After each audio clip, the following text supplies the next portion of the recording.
stand next to it. In fact, there's a little bird down there for scale. Oh, he's got.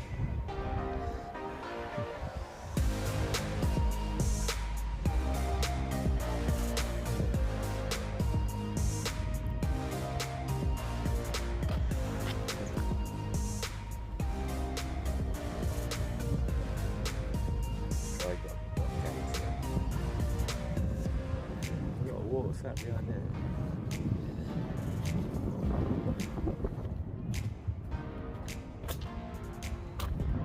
Top gates.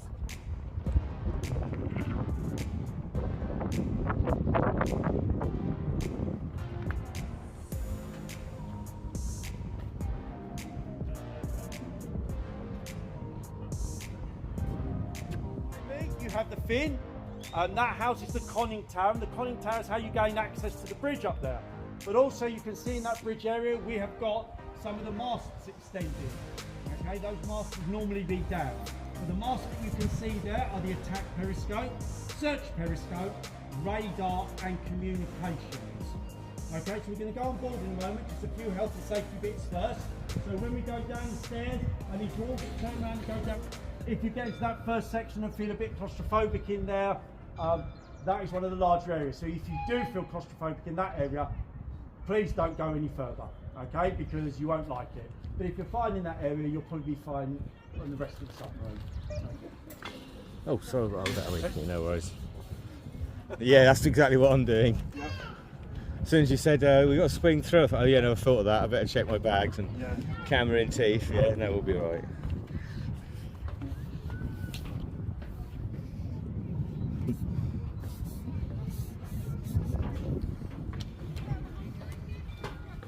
So if you lean forward and you get to this bit here.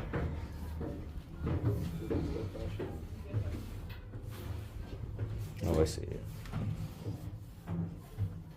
There you go, there's your oh, wow, torpedo tubes, yeah. And that's a Mark 8 unguided torpedo just there. Wow, we have got a picture of that for the other It's 21 foot long, or 5 metres, and it's 1.5 tonnes. They're electric powered, are they? No, it's not, it's shale oil. Okay. So it's got a 3-mile range on it. This was used on this submarine once, which came out of service in '91, but believe it or not, those unguided torpedoes were designed in the mid-1920s. Really? But they were perfect, they did the job. And as the old adage goes, if it ain't broke, don't fix it.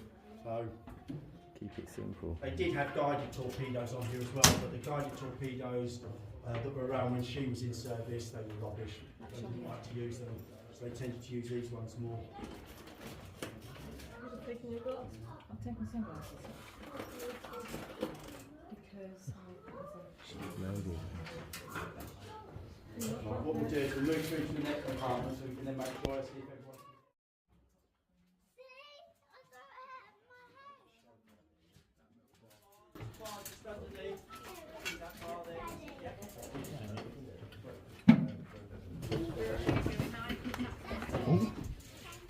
Backpack didn't want to come with me.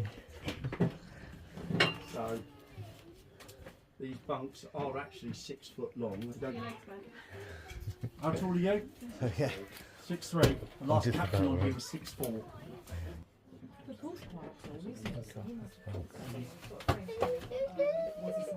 Yep. All right, yeah. He thinks he may have done his training on here. That was my training. His first ever, when he decided to done his submarines, they sent him out on a sort of 2-day tour or something on the See submarine. if he was. And he went on one of the O-class. He thinks it may well have been this one. Ah, right, lovely. Yeah, could it be? Yeah. The most uncomfortable mattresses ever. Like car. No, those ones are just foam. It's the ones down this end and on this side that are the real ones. That'd be grand for your back. Yeah, if you've got a bad back, it'd be excellent. We're getting one of them. But not if you're tall, because then you can't lay flat on it. Time. So you better get on with your bunk mates because you can't get away from them on a submarine. Okay. But the closer you get to the control room, the higher the rank you are. So this is furthest away. So this was junior rates. This was the lowest ranking submariners. Next one, we go past is petty officers. Then when we go through the next hatch, that's officers. First of all, it looks like they've only got bunks that are in the corridor.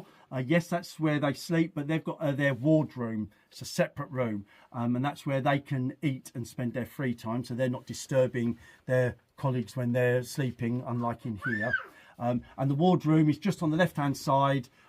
It's a lovely room. It's quite large for a submarine. It's quite large. And it's the nicest room on this submarine. And then a little bit further along on the right-hand side, you've got the captain's cabin. Yeah, he's got his own cabin. Blink and you will miss it. It is that small.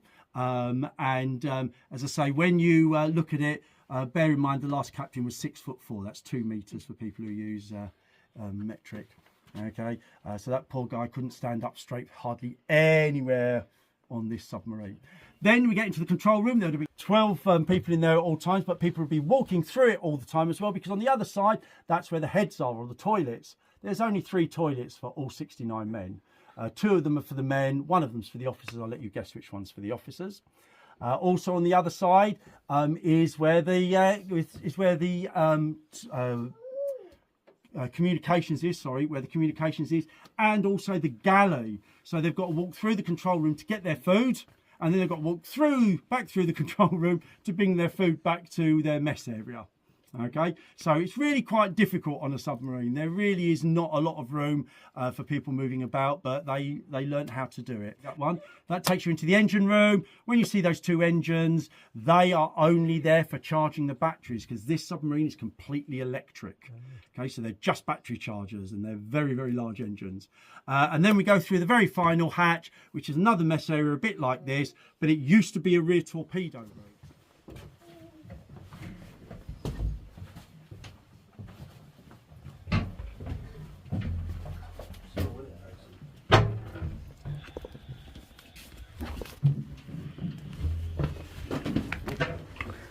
Backpack catches.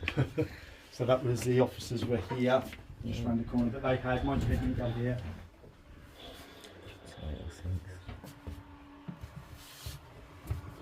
Which is that room just in there, which is rather a nice room. Yeah, nice.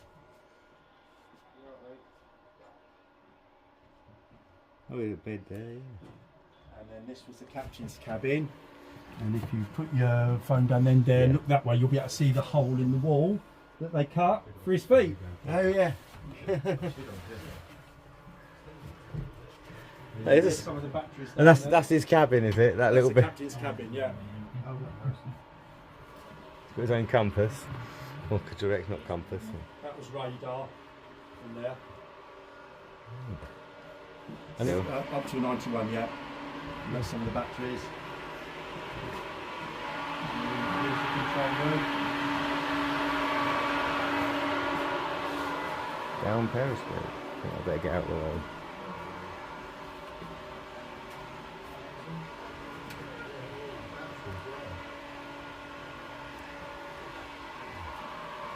So there would have been 12 people in here. Then there would be people keep walking through it all the time. And there's some systems to get it. Apparently there was somebody who was working on the submarines, and some of the pipes and things have been taken away because they were being replaced and that. As they were walking through, they were still ducking. Yeah. So. Okay, so down here, this is where the communications is, the toilets. Oh, sorry. And you had the height of technology here, you had telex. Ah. Very, very basic vacuum toilets. So that was for most of the men, this was the officers' one. About the same as the riverboats I found. And then that's the galley in there. Just the right height for a submarine, isn't I? So You are, far. yeah. Yep. I'm just skimming the pipes. This is the kitchen, is it? This will be where they Yeah, make them. that's where they cooked all the meals. They'd have to cook around about 300 meals a day in there, because they had 4 meals a day. Submerged, it wouldn't move around so much, would it? No. No, hardly any movement at all. No. There's not, I was not gonna say, much it'd just be that- underwater currents. throb of the engines, which they probably never left them. Even be when they're underwater either. Oh, so it'd be running. Of course, it'd be running on the electric. So it'd be when they're on the surface. Yeah, of course. They can only use these when they're near the surface. I suppose they put the snorkel up and. Yep, that's it. Yeah. So this was absolutely silent submarine. I suppose that was the idea of it, but yeah. Exactly. And the outside, I take it, would have been covered in sort of an anti sort of sonar sort of material or anti-radar material, wasn't it? These were the envy of the world when these came out, because they developed a new propeller system, which is what made it silent. Oh, okay. Be careful when you come through here, because it's a propeller that makes the noise. I see. I did look at the back. I thought, oh, the screws aren't missing. I can see the shafts. We didn't get them because some of these were still in service. I suppose was that Still classified? top But the design on those would have been classified. I know there's still types of. So this is where they controlled the speed of the submarine, its direction backwards or forwards, and also did all the battery charging and how much life was left in the batteries. And they sort of called down for direction changes or speed. Not direction changes. Direction That would have all changes been there, done in that's there. down there. But for going forward or astern, They would have called to engine room, they where come that would have down been to here. Yeah. Oh, okay. And it's just the your as you see in the I old, see, yeah. you know, the old steam ones as well. It's exactly the same method that it comes through, telling you what to do. Okay, this is the hardest one to get through. I do recommend when you go through this one, sit on it, because there's a step on the other side which makes it hard to just swing through, and then grab hold of the bar to bring yourself through.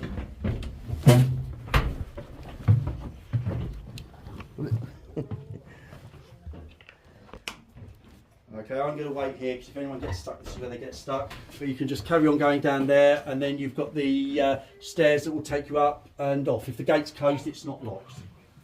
Thank you. That's okay. This mess area, you know, this mess area is sort of one that was put in, you know, when it was originally a rear torpedo. A bit more high. Ah, no.